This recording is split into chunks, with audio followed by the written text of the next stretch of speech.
Burger burger তুমি কইলা burger chocolate দিতে হইছ নি ভিতরে দিব হলদা চকলেট চকলেট বার্গারও দেয় আমার ক্রেভিং আর চকলেট দি বার্গার খাইতাম কোনবা নামাও না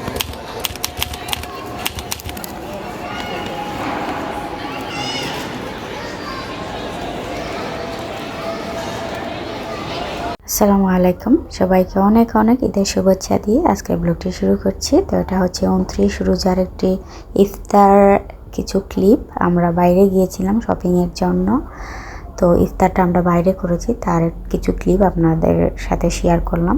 তো ব্লগটি হচ্ছে ঈদ আর রোজার ছোট ছোট কিছু ক্লিপ নিয়ে আমি ব্লগটি সাজিয়েছি। তো আমি হায়াত বলছি দুবাই থেকে, আপনাদের মাঝে একটা নতুন ব্লগ নিয়ে হাজির হলাম অনেক দিন পর। তো সবাই কেমন আছেন? আল্লাহর রহমতে সবাই হয়তো ভালো আছেন, আমি কিছুটা ভালো আছি এখন মোটামুটি। তো সরি অনেক দিন ব্লগ দিতে পারিনি, কারণ আমি বেশ কিছুদিন যাবৎ অসুস্থ, আর এই অসুস্থতার জন্য আল্লাহর দরবারে অনেক শুকরিয়া, আলহামদুলিল্লাহ। আরও কিছুদিন হয়তো অসুস্থ থাকবো, আগামীতে আমার নতুন নতুন আপডেট আপনাদের সাথে শেয়ার করব ব্লগ আকারে। তো এই রোজা মাস আলহামদুলিল্লাহ অনেক ভালো গিয়েছে, আর সব রোজাও আমি রাখতে পেরেছি আলহামদুলিল্লাহ। তো আমরা গিয়েছিলাম সিটি সেন্টারে শপিং করতে, টুকটাক শপিং করেছি, তেমন কোনো শপিং আমি করিনি। তো এখানে আমরা ইফতারের জন্য অপেক্ষা করছিলাম, ইফতার এইগুলো আমরা কিনে রেডি করে বসে আছি। আর শুধু আমরা না, এখানে অনেক অনেক মানুষ ইফতারের জন্য অপেক্ষা করছেন, তারা আমাদের মতো এভাবে টেবিল সাজিয়ে বসে আছেন। তো এই যে সুন্দর মুহূর্তটা আপনাদের সাথে শেয়ার করছি, আশা করছি আপনাদের ভালো লাগবে। আসলে অনেক কিছু কিনেছি, কিন্তু এত কিছু আমি খেতে পারিনি। আসলে ইফতার সারাদিন রোজা রেখে ইফতারের সময় আমি তেমন একটা কিছু খেতে পারি না। আমার এটা মানে সারাদিন খালি পেট থাকার পরে আমি হুট করে এত বেশি খাবার খেতে পারি না, এটা আগে থেকেই আমার অভ্যাস ছিল। আবার সেহরির টাইমেও আমি আবার বেশি খাবার খেতে পারতাম না, দেখা যেত এক গ্লাস দুধ খেয়ে বা খেজুর দুই একটা খেয়ে আমি রোজা রাখতাম সারাদিন, এটা আমার খুব ভালো যেত। তো এই যে এখন ইফতার টাইম শুরু হয়ে গিয়েছে, ইফতার করছি আমরা। যেহেতু আমার শরীরটা ভালো না, তাই ইফতার করে আমি এখানে অনেকক্ষণ বসে থাকি, আর আমার হাজব্যান্ড চলে যান নামাজ আদায় করতে, আর আমি আস্তে ধীরে আমি এখানে ইফতারটা সারার পর কিছুক্ষণ এখানে বসে রেস্ট করে তারপর আমরা শপিংয়ের জন্য আমরা চলে যাই। তো শপিং আমি পরে আর ক্লিপ নিইনি, কারণ শরীরটা এত ভালো লাগছিল না, তাই আর নেওয়া হয়নি।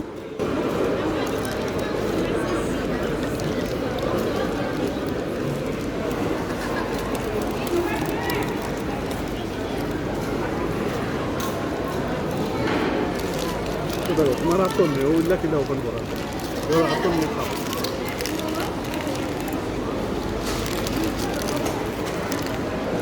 ধরো না ধরো কিন্তু ধরা হইছে না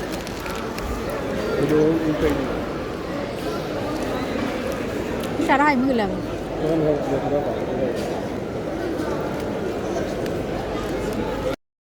তো এই হচ্ছে আমার খাওয়া, জাস্ট এক বাইট আমি খেয়েছি, খেয়ে আর আমি আর খাইনি।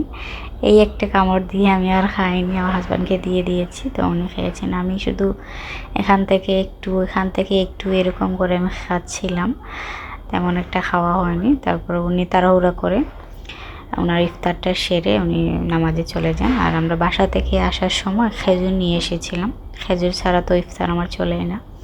তো এই যে দেখতে পাচ্ছেন আমি টুকটাক করে খাচ্ছিলাম, এই হচ্ছে খাওয়া দাওয়া ইফতার আর কি।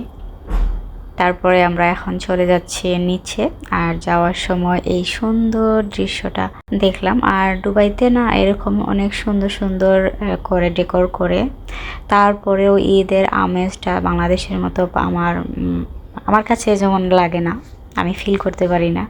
বাংলাদেশের যে একটা ঈদ আমেজ, শপিংয়ের একটা আমেজ, বাইরে বেরোলে বা প্রতিটা ঘরে একটা আনন্দর মুহূর্ত, ওইটা কিন্তু বিদেশে পাওয়া যায় না। বিদেশের মাটিতে ফ্যামিলি ছাড়া ঈদের কোনো আনন্দ নেই।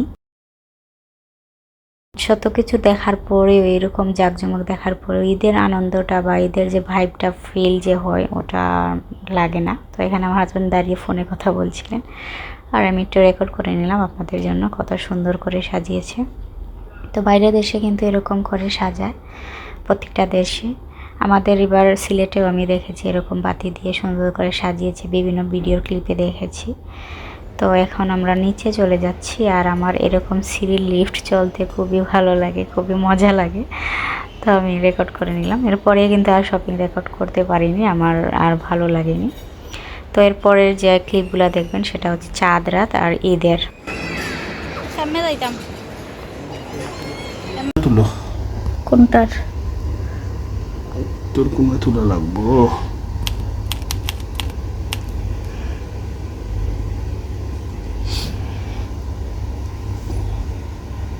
এনে বেশি দিলাইছো লাগের কগত নিমু এগুলো আগে ছুটাই তো হইবে না। তো এখানে ঈদের জন্য রান্না বান্না করে রাত্র প্রায় অনেকটা হয়ে গিয়েছিল। তো আমার টায়ার্ড লাগছিল, আমি আর মেহেন্দি দিচ্ছিলাম না। তো আমার জোর করে আমার হাজব্যান্ড আমাকে মেহেন্দি দিতে বসে গেলেন। আসলে এখানে কাহিনী হচ্ছে, আমি ওনাকে বলেছিলাম ঈদের আগে আমাকে মেহেন্দি দিয়ে দেওয়ার জন্য। তো উনি বললেন ঠিক আছে, সহজ সহজ ডিজাইন আমার জন্য তুমি বের করে রাখো। কয়েকটা দেখিয়েছি, দেখার পরে উনি পরের দিন আমার জন্য এই স্টিকারগুলো নিয়ে এসেছেন ফাঁকিবাজি বইতে দিয়ে দেওয়ার জন্য। আসলে উনি কোনো ডিজাইন করতে পারেন না, বা ওই রকম ক্রিয়েটিভিটি ওনার মধ্যে নেই। তারপরও এতটুকু যে আমার জন্য করেন তার জন্য আল্লাহর কাছে অনেক শুক্রিয়া। খুবই টেক কেয়ার করেন আলহামদুলিল্লাহ। যেন বসে বসে আমাকে মেহেন্দি দিয়ে দিচ্ছিলেন, এই যে। আর কত ফান করছিলাম আমরা। তাইল ইংলিশ বাংলা মেহেন্দি দেওয়া।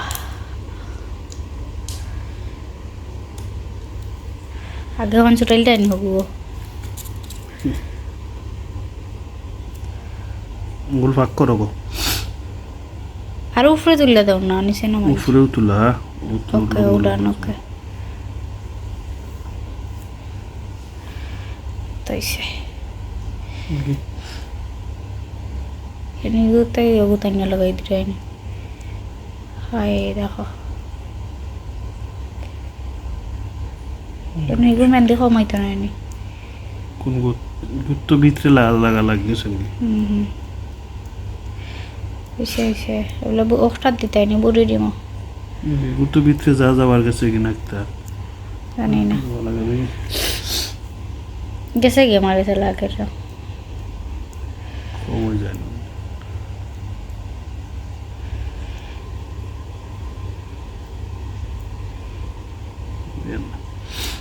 ভাই ইয়ে করো, অগুন্তরে ইয়ে করো গো ভাই।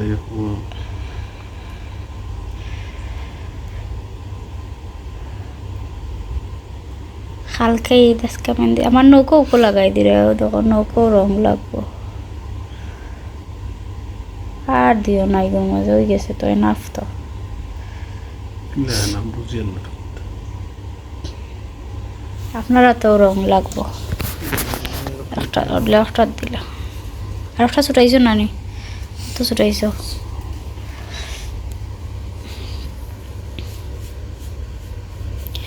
তারে হয় মেহেন্দি দেওয়া লাগের ব্যান্ডেজ করছি হাতরে ডিজাইন। ও অনু তো উঠি গেছে কি আছে এটা উঠি যাও, এটা উঠি যাও কিসে উঠি গেলে কেমনে গেতা ডিজাইন বইব কিলা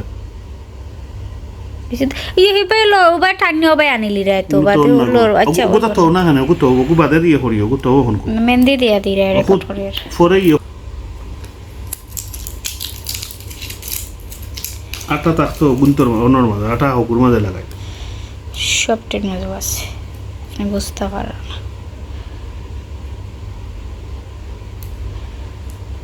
তাইছে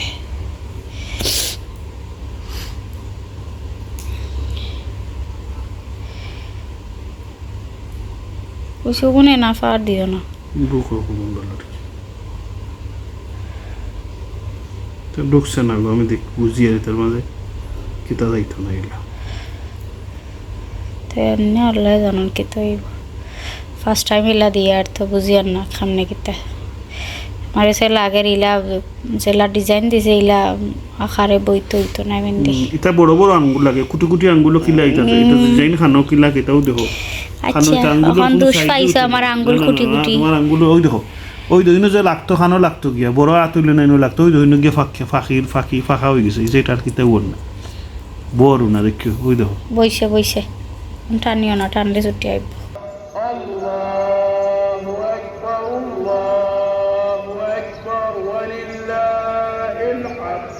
الله أكبر الله أكبر الله أكبر لا إله إلا الله الله أكبر الله أكبر ولله الحمد الله أكبر كبيرا والحمد لله كثيرا وسبحان الله بكرة وأصيلا وصلى الله على سيدنا محمد وعلى آله وصحبه وسلم تسليما كثيرا الله أكبر الله أكبر الله أكبر لا إله إلا الله الله أكبر الله أكبر ولله الحمد الله أكبر كبيرا والحمد لله كثيرا وسبحان الله بكرة وأصيلا তো এটা হচ্ছে ঈদের দিন সকালে 6:30টার দিকে ঈদের নামাজ শুরু হতে যাচ্ছে। তো আমি এই সুন্দর দৃশ্যটা আপনাদের জন্য রেকর্ড করলাম, আর আমি আমার জীবনের স্মৃতি হিসাবে আমার ইউটিউব চ্যানেলে থাকবে 2024 সালে, সেজন্য রেকর্ড করে রেখে দিলাম। যে দেখুন কত পরিমাণে মানুষ এখানে জমা হয়েছে। শুধু এটা আমি যে এদিকে থাকি, যে সিটিতে একটা এরিয়া, এই এরিয়ার মানুষ এই সব। আরও অন্যান্য আরও কিছু দূরে দূরে মসজিদ আছে, ঠিক ওই মসজিদগুলোতেও কিন্তু এরকম প্রচুর পরিমাণে মানুষ জমা হন নামাজের জন্য। আর এরকম ইফতারের সময়ও কিন্তু এখানে এরকম মানুষ, এ থেকে কিছু কম মানুষ জড়ো হতেন, এখানে ইফতার দেওয়া হতো। তো এটা হচ্ছে সকালবেলা, এই যে নামাজ শুরু হয়ে গিয়েছে। এখানে আমার হাজব্যান্ডকেও আমি দেখতে পাচ্ছি। আর খুবই সুন্দর মুহূর্ত এটা, আমি আমার বাসা থেকে দেখতে পারি। সবার ভাগ্য হয় না যে দেখার, ঈদের জামাত, ঈদের নামাজ সব মেয়েরা কিন্তু দেখতে পারে না। তো আমি দেখতে পারছি, আর তাই আমি রেকর্ড করে নিলাম। আপনারা সবাই দেখতে পারেন যে দুবাইতে কীভাবে নামাজ হয় ঈদের। এই যে খুবই সুন্দর লাগছিল দেখতে, এত পরিমাণে মানুষ এখানে জড়ো হয়েছে, নামাজ আদায় করছে। প্রচুর পরিমাণে মানুষ, যে মানে রাস্তাঘাট কোনো জায়গা ফাঁকা নেই। ইভেন কি আমার বাসার সাইডে একটা ছোট গার্ডেন আছে, ওইখানে পর্যন্ত মানুষ ছিল। তো এই যে দেখতে পাচ্ছেন খুবই সুন্দর লাগছে, খুবই সুন্দর।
এটা হচ্ছে ঈদের দিনে দুপুরবেলা আমার লাঞ্চ। তো ঈদের দিন মানুষ মাছ, মাংস, ভালো ভালো খাবার দাবার খায়, আর আমি খাচ্ছি হচ্ছে স্পেশাল একটা শুটকি ভর্তা করেছিলাম এটা দিয়ে। আর একটা এত এত এত মজা হয়েছিল কি বলবো।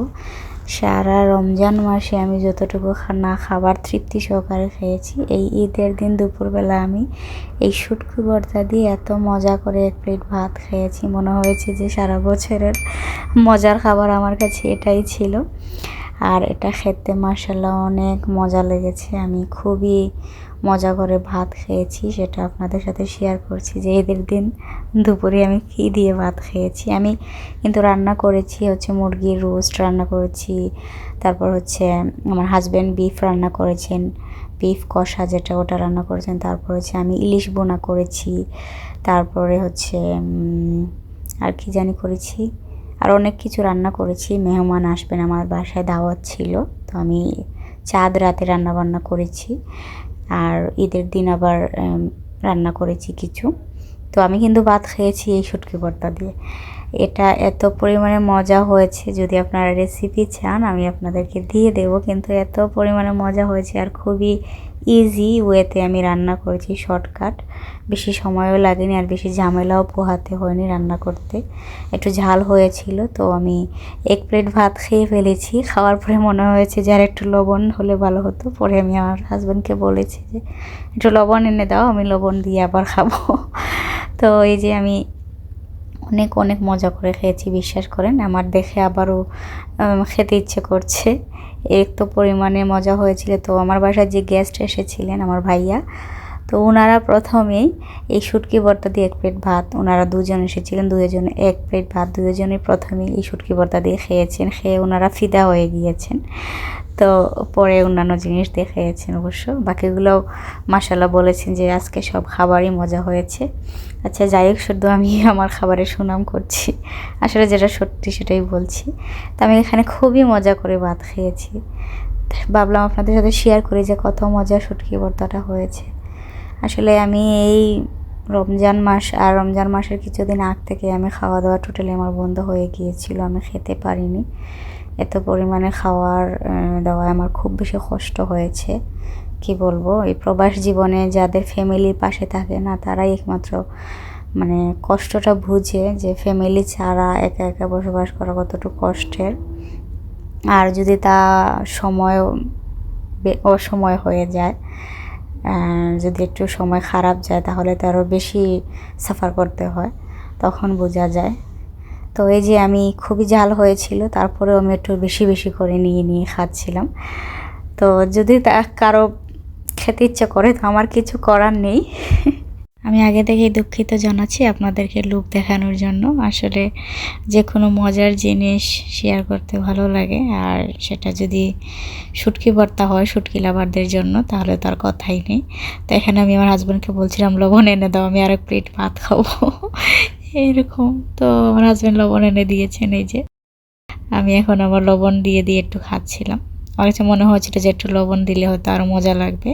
আসলে যে কোনো মজার জিনিস মজা করে আয়েশ করে বসে খেতে ভালো লাগে। তো এখানে আমার প্লেটের নিচে পিলু দেখতে পাচ্ছেন সোফার, কারণ যেহেতু সময় ভালো যাচ্ছে না আমার, যারা বুঝার বুঝে নেবেন, তাই ভাত খেতে একটু কষ্ট হয়, সেজন্য পিলুটা নিচে দিয়ে আর টিস্যু দিয়ে তারপর খেতে বসেছি। তো অনেকে আবার এগুলো নিয়ে কমেন্ট করতে পারেন, তাই আগে থেকে বলে দিলাম। তো আমার আবার শুটকির ভর্তা হোক আর শুটকি শিরা হোক, আমার কিন্তু সাথে লেবু লাগে। তো অনেকে আবার বলেন যে শুটকির সাথে লেবু খায় কীভাবে, তো যারা খান না একবার ট্রাই করে দেখবেন, লেবু টক টক একটু ভালো লাগে। তো আপনাদের সুবিধার্থে এই যে ভর্তাটা আরেকটা বার দেখিয়ে দিচ্ছি। আমি কিন্তু এখানে ভালো করে ভুনে নিয়েছি, নিয়ে তারপর আমি এটা একটু এয়ারটাইট কন্টেনারে ভরে নিয়েছি, যাতে ফ্রিজে রেখে রেখে অনেকদিন খেতে পারি।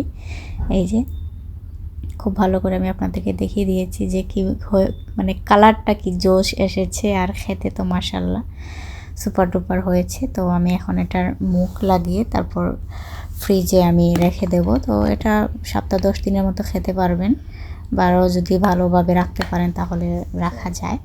তো এই যে আমি রোস্ট রান্না করেছি, আপনাদের সাথে ছোট ছোট কিছু ক্লিপ আমি দেখিয়ে দিচ্ছি। তো এটা হচ্ছে দেশি মুরগির রোস্ট, শক্ত ছিল একটু। আর আমার হাজব্যান্ডের যে মাংস কষাটা ছিল ওটা কিন্তু অনেক মজা হয়েছে। আমার হাজব্যান্ড কিন্তু বিফ রান্না করেন, অনেক মজা করে। এই হচ্ছে সেই বিফ। আর বাকি যে রান্নাগুলো করেছি ওগুলা দিনের বেলা ঈদের দিন করেছি, ওগুলো আর আমি ক্লিপ নিতে পারিনি, মনে নেই। আর করা হয়নি। আর আমার রান্না করে আমার যে পাতিলের যে অবস্থা এগুলো একটু ইগনোর করবেন, কারণ আমি ওইভাবে গুছিয়ে ভিডিও করতে পারিনি বা করিনি। আর এখানে আমি ঈদের আগের দিন সকালে, ঈদের দিনের আচ্ছা যেদিন 29 রোজা ছিল ওই দিন আমাদের সিলেটের সন্দেশ পিঠা, হান্দেশ পিঠা বলে, ওইটার যে ব্যাটারটা ছিল তো ওটা আমি করে রেখে দিয়েছিলাম। আর এই যে পরের দিন সকালে আমি এই পিঠাগুলো ভাজছি, ঈদের দিন পিঠাগুলো ভেজে গরম গরম আমি মেহমানদের জন্য আর আমার হাজব্যান্ডের জন্য আমি করছিলাম আর কি। তো এই যে পিঠা। তো আজকের ভিডিওটি এতটুকু আপনাদের জন্য সাজিয়েছি, আশা করছি ভালো লাগবে। আর যদি ভালো লেগে থাকে তাহলে অবশ্যই লাইক, সাবস্ক্রাইব এবং শেয়ার করে দিবেন আপনাদের প্রিয় মানুষদের মাঝে। আর আমার ব্লগটি দেখার জন্য অসংখ্য ধন্যবাদ। সবাই ভালো থাকবেন, সুস্থ থাকবেন। আল্লাহ হাফেজ, আসসালামু আলাইকুম।